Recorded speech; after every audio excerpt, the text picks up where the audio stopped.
బాలు ఇంటికి వస్తూ వస్తూ ఒక మందు బాటిల్ తెచ్చుకుంటాడు. అయితే వాళ్ళ నాన్న ఎదురుగా కూర్చొని డబ్బులకు సంబంధించిన లెక్కలు వేసుకుంటూ ఉంటే, అయ్యో మా నాన్న చూస్తే ఇప్పుడు ఏమైనా ఉందా ఈ బాటిల్ని అని వాళ్ళ నాన్నకు కనపడకుండా వెనక్కి వెనక్కి తిరుక్కుంటూ ఉంటాడు.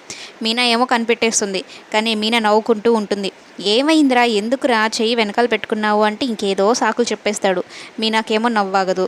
మొత్తానికి, మీనా నాకు ఒక హెల్ప్ చేయవా, ఆమ్లెట్ వేసుకొని పైకి తీసుకుని రావా అనేది అంటూ ఉంటే, ఆమ్లెట్ వేస్తే ఊరి చివరి దాకా స్మెల్ వస్తుంది, ఇంట్లో వాళ్ళకి తెలియకుండా ఎలా ఉంటుంది అని అయితే అంటూ ఉంటే, ఎలాగో చేసి తీసుకురా మీనా అని మీనా బొగ్గ గిల్లేసి వెళ్తాడు. ఇంతలో ఈ ప్రభావతి వచ్చి, వాళ్ళకి శాంతి ముహూర్తం జరుగుతుంది కదా, రోహిణికి మనోజ్కి మనందరం పోయి మేడ మీద పడుకుందాము అన్నట్టు చెప్తుందనమాట.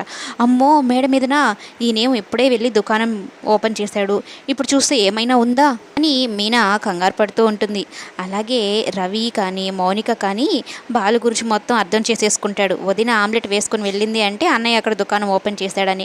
ఇప్పుడు ఎలా కవర్ చేస్తుందో ఏమో. ఇప్పుడు నానమ్మకి చెప్దామా, ఇప్పుడు అమ్మ మీదకి వెళ్ళిపోతే అక్కడ మొత్తం జరిగింది తెలుస్తుంది, మరలా వదిన్ని తిడుతుంది, అన్నయ్యని తిడుతుంది, ఈ గొడవలన్నీ నానమ్మకే చెప్పి మేడ మీదకి వెళ్ళనివ్వకుండా చేద్దాం అమ్మని అన్నట్టు ప్లాన్ వేసుకుంటూ ఉంటారు రవి మౌనిక.